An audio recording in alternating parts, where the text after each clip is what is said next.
Baltimore is an interesting place. We didn't have a plan to end up here at all. My philosophy at the time was I wanted to go wherever God could use me and wherever we felt like there was good, fertile soil for the gospel to go forward. Paul alludes to this when he says, I want to go someplace where there isn't anything really happening. I want to work on somebody else's soil, you know? And so not to say that we were the first, but we wanted to really see what the gospel could do. Baltimore is it's a gritty city. So anytime you think of Baltimore, there's a few images or pictures that come to mind. 2015, we had the Freddie Gray riots.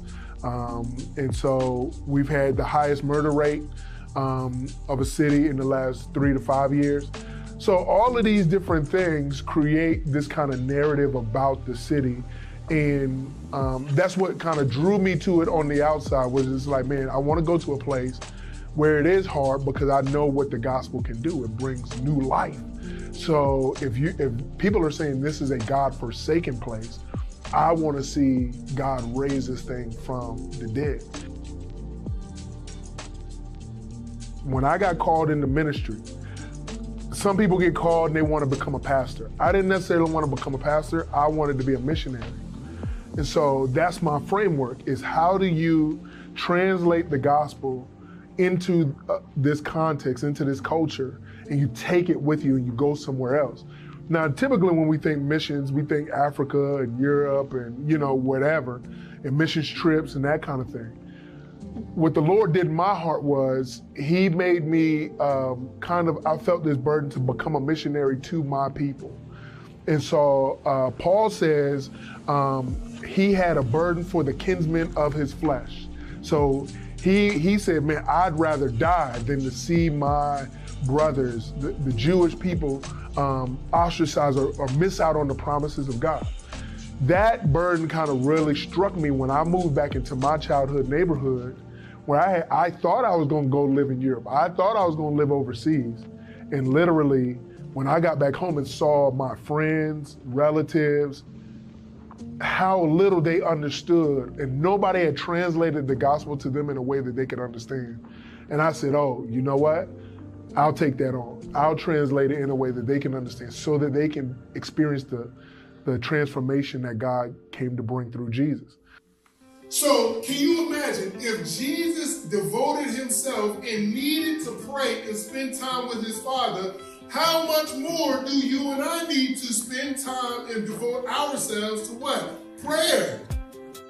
A church plant, you're flying an airplane and building it at the same time, and that sense of risk-taking and hope and a dream, and do people really understand the vision, and all those different kinds of things create this kind of anxious environment.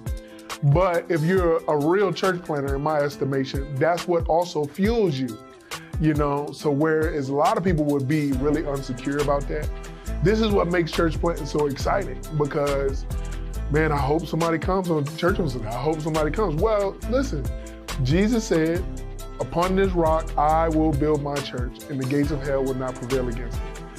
And that goes, whatever happens here, Jesus is literally making it happen. It's not me, my winsomeness, my charisma, my marketing. He's literally drawing these people out and putting us together. He's building this family. We are strangers. We don't know each other. They're living life. Some people here in Baltimore will never even know Hampstead even existed. But to know your investment, like your dollar that you put in the tithes and offering, or whatever, it went towards helping a teenager, in Baltimore, who probably didn't know any of this even existed. Like, there's options for me in my life that I don't just have to live on the streets. I can have a productive, winsome life. And if Charlie wasn't here because Hampstead wasn't there, then none of this whole trail of connections would never be there. And we probably won't see each other until we get to heaven.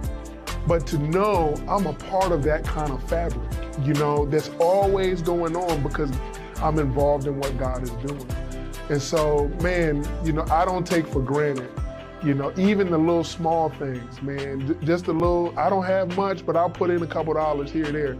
Or I don't have much, I'll volunteer my time so that my church is strong, so that they can help propel the mission. Man, those little practical things, setting up a chair or, you know, donating time, those things help strengthen one another. And y'all help us to believe that we can do more than what we can do by ourselves.